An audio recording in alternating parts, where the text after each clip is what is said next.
I'm Phoebe, the first mate of Innerbloom, and I'm wondering where the honk my captain is. There he is. As usual, Josh is making friends everywhere he goes, and this morning he's on the beach watching Tony make sand mandalas. We're anchored in the bustling big smoke of Ailey Beach. In a couple of days, my girlfriend Chloe and her son will be hopping aboard to sail with us out to the Mole Island group.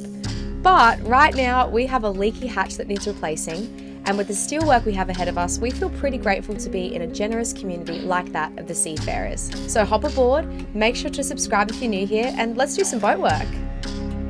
What brought you to draw mandalas? I dreamt it. And then I got here and I thought, what do I do now? So I looked inside my heart and this is what I found. This pool of pure unconditional love that I want to spread out to the universe. This place of power where the water meets the land. And these prayers, I believe, when the tide takes this away, which will be in about half an hour, but they go out to where they're meant to be. How do you find these mandalas affect the people and the space they're placed in? I feel like it opens their hearts. It's interesting. It's got a bit of an energy of its own. Yeah.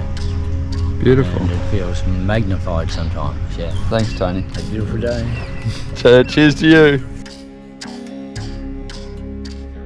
So it's a pretty good day for Phoebe and I because I'm going to be removing this forward hatch, rust treating around it, priming it, and then reinstalling a new hatch. Have to get it done within the space of probably 24, 48 hours. Just going to get started on it pretty much. I got a replacement second-hand hatch off Marketplace for in here.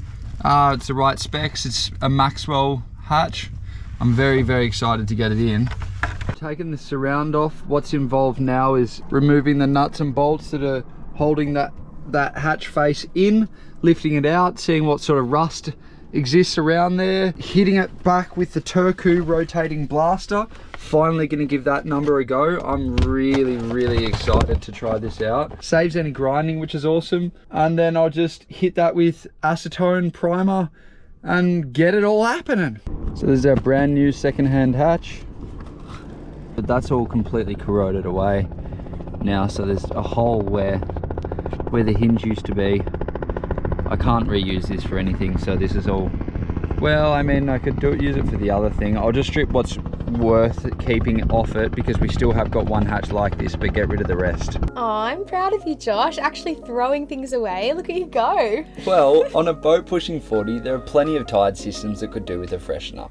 As I've never replaced a hatch before, I'm figuring it out as I go. It always helps when I break a job down into smaller, more manageable tasks. First, I need to get this surround off so I can inspect the hidden section of steel deck below it. Being an alloy frame with stainless bolts on a mild steel deck, this is a textbook place for galvanic corrosion.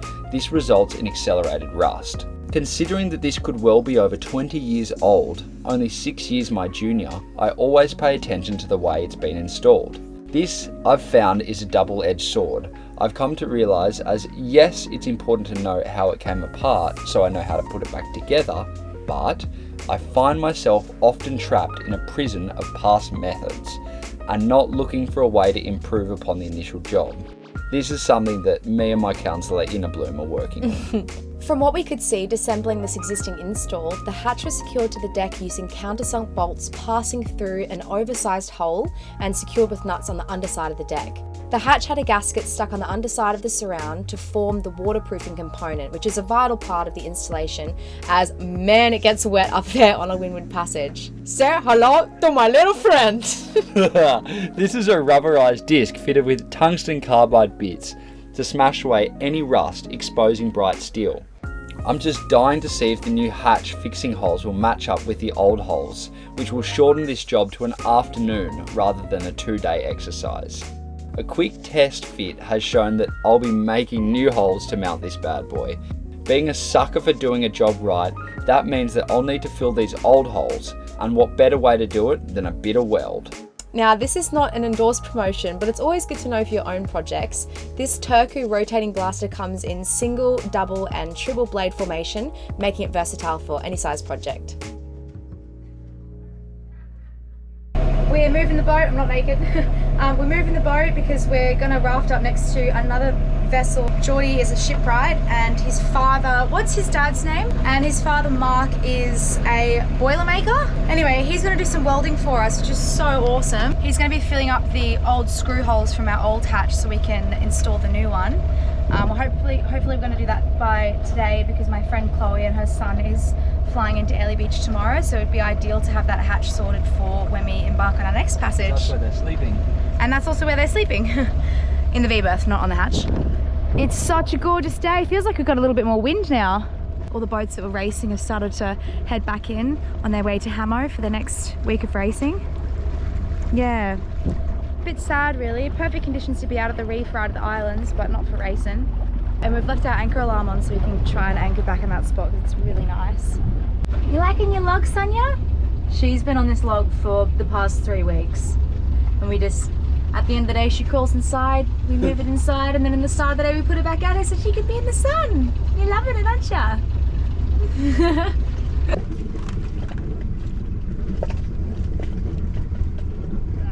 Hey, what a bloody beautiful day. Oh. We'll wait till we get right up alongside. No, it called. They're judging the whole thing off 4 races. They got 2 days in and then they did 2 yesterday. Crazy day. I don't know how they can do it. All those boats travel again. Oh, a long way too. Paid $500 to get in the. Yeah. This is kind of cool. We've never done this before. Lie alongside. We've never rafted up. Hey, this is our child. This is Sonia. What? Hi, Sonia. Hey. She's a year and a half. Yeah, and she's been with you guys a year and a half? Yeah. Oh, we got her in November last year. So yeah, a little bit less than a year and a half. Yeah, she'll grow up on the boat with us. That's mad. She'll get pretty big. She'll probably get as long as my forearm.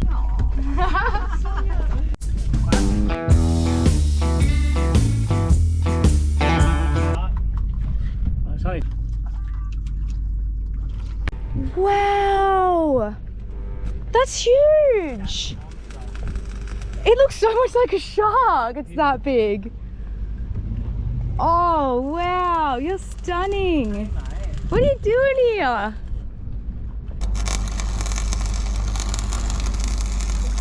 Whoa.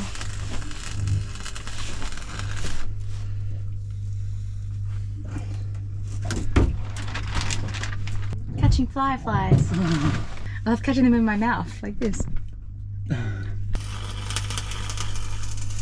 You really should have a shirt on, baby.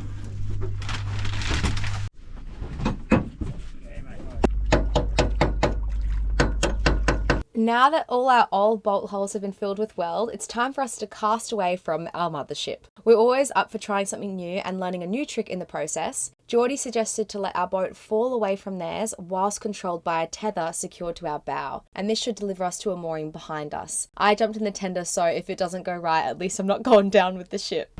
I have just fallen back, as you would have seen in that last clip. Our bow is on the leeward side, our stern is on the windward side. So that means the wind is going to blow down the boat and blow all the grinding off rather than blowing it back down the boat. The sail's covered, so it should be all right. I'm hoping. I'm going to now clean up all these beautiful welds that Mark's has done, which is incredible. So I'll just fare them all back with a flappy disc, get that nice and smooth, and then get ready to put my first coat of primer on. Phoebe's going to hold that up on the underside, and I'm just going to hit all these with the grinder. Beautifully smooth all the way around, so we've got a nice level surface to work with. I'm just going to acetone all this edge so when I sit the hatch in there, it won't get deal dust all over it, which will cause it to corrode, because the last thing you want on your brand new hatch is surface rust. The size screws that I'm going to be putting in there, I've got a tap for, so it's worked out really, really well. I'll be able to tap these bolts into the deck. These fixings are going to be sitting at deck level, so I need to take them off so I can get it to sit in flush. I've placed the hatch into position, squared it up and marked 2 mounting holes on opposite edges. I'm going to drill and tap these holes first so I can secure the hatch with 2 bolts, ensuring it remains in the same position whilst marking the other 17 bolt holes. As I've gone with tapping a thread into the deck, I'm going to have much less wriggle room or room for error than I would have if I was simply drilling and bolting through holes. As I expressed earlier, I'm always looking for opportunities to improve on the existing installation, and I'm hoping this is in fact going to be an improvement. So using the hatch surround as a template, we mark the hole centers using a drill bit. And this not only provides accurate markings, but it also eliminates error that may arise when using a pen to mark the hole centers, then punching or just drilling a rough center off that mark. It's amazing that a few millimeters or fractional inches in old money can equate to a lot of error, especially when we're drilling 19 holes total. Now that all our holes are drilled and tapped, I'm going to prep the surface for primer by applying a mechanical key to our steel. This helps for maximum adhesion for the etch primer, giving it more to bite into. To apply a key, I pass over the workpiece lightly with sandpaper of around 80 to 100 grit. Now don't forget, it's also necessary to remove all contaminants prior to painting, and acetone is the perfect product for the job. It pays to have all steelwork completed prior to painting, as once the product has gone off or reached its required curing time or drying times, we can go straight ahead with mounting. I'm going to let that go off over the next few hours while the sun sets. Hit that deck hatch with acetone, get all the swarf and metal components off that. We're going to take the boat into the public jetty. I need to wash it down probably tonight. That's the plan. So here we go. We're just about to leave to go to the Early Beach Race Week presentation. It starts in 22 minutes. But luckily we're just a short tender ride away. We're going to fill the boat up with water and wash all the metal shavings off before my friend flies in tomorrow. I'm so excited for you to meet her. It's going to be the first little kid that we've had on board with us, staying for a couple of days. His name's Carter. I'm pretty sure he's nearly four. But he's super cool, really smart kid. Chloe's raised him using the conscious or gentle parenting method. So he's very communicative for his age, can really relate to you as an adult, no trouble at all. So I'm really excited. It'll be good to have some youthful energy here. Yeah, it's a cracking sunset. We're not sure if this mooring ball is in service or not. So we're hoping the boat will be okay while we leave it. But yeah, it'd be exciting to meet some yachties and just be a part of the celebrations. It was probably a bit of an anti-climax for the race week, so hopefully everyone will be in high spirits, which I'm sure they will be anyway. But yeah, we're excited to meet some cool people. I've made a fish curry, Indian fish curry for when we get back. I'm going to use the mackerel that Jean caught for us. I really love the taste of mackerel, so I'm excited to have that when we get back. But yeah, beautiful afternoon. Getting dressed up with my man. Well, he's got to wear his I feel really weird because I'm wearing short socks with long pants, but I'm just too fatigued to go and find long. roll them down. They are. Oh well, then no one's gonna know that they're shorts. That they're short Yeah, but socks. it'll just make me really uncomfortable just knowing that I'm wearing them or not. Bro, I'm not even wearing socks. I don't even know where my socks are. We need to do some washing. That's the only crap thing about having well, not the only crap thing, but one of the sad things about having such a small boat is not having a washing machine on board. No socks.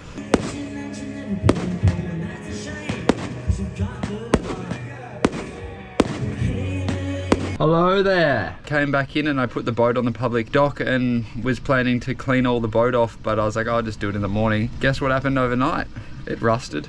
It all rusted. All of the shavings and all of the steel dust from my grinding has rusted on the deck, so I had to wet sand all the white to get anything off that I could, and then the non-slippers just got pretty annoyed with myself. But anyway, nothing bothers me more than those ugly aesthetic things when you've done so much work to try and get them to be really beautiful. Anyway, I've done 3 coats of primer on the steel now. I've drilled and tapped all the holes and we're ready to mount today. I'm going to be using a product that was recommended to me by the wonderful man Jordy, who helped out with the welding. His dad helped out, but he was able to get a welder for us. And the product is Fixtech 190 HT. It's a high-tack adhesive sealant. It's got a fast working time. Okay. Also, I'm wondering, with this washing up, is there something that I need to like, have you got any suggestions of how I should do it when I do it or something? Oh, wow. Phoebe's gone to the markets and I'm finishing off this hatch install. So just roughing it up a tiny little bit with a bit of coarse grit sandpaper. This will just help give the adhesive something to bond to. And now for the mounting. This is where all of the effort and work put in over the project comes together. And this stage is the most crucial for the finishing touches to make a job look professional or botched. I'm cleaning the hatch surround and primed deck area with rubbing alcohol. Masking tape helps with cleanup when using messy sealants. Once taped up, I place the hatch into position and mark the outside edge with a pencil. This gives an accurate stencil for which you can ensure to apply the sealant within, making for less overrun and an easier cleanup. Quality, not quantity with jobs like this. We're going to be screwing the hatch in, which is going to force out any excessive sealant. So, I try to concentrate on getting a continuous bead laid. Another product worth its weight in gold when working with dissimilar metals is Tef gel. And we only recently learned about this, but the Tef gel should be white or creamy in colour. If you're getting clear liquid, then keep pumping until it goes creamy. As I have such small working tolerances with my tapped holes, I get all the countersunk bolts started in their respective holes and work them down all together, like tightening wheel nuts. This brings the hatch down evenly. Jordy advised us to tighten about 70% initially and then let the sealant go off, and once cured you tighten the remaining 30% or so. This ensures you retain some product prior to curing, and the final tightening of the bolts compresses the hardened sealant, acting as an efficient gasket.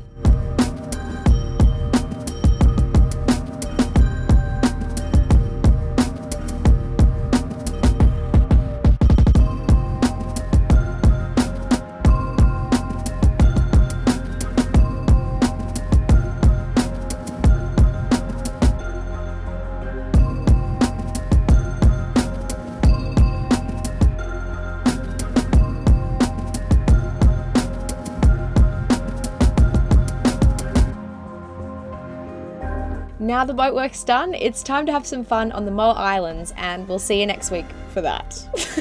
Bye! That sucks! Stop!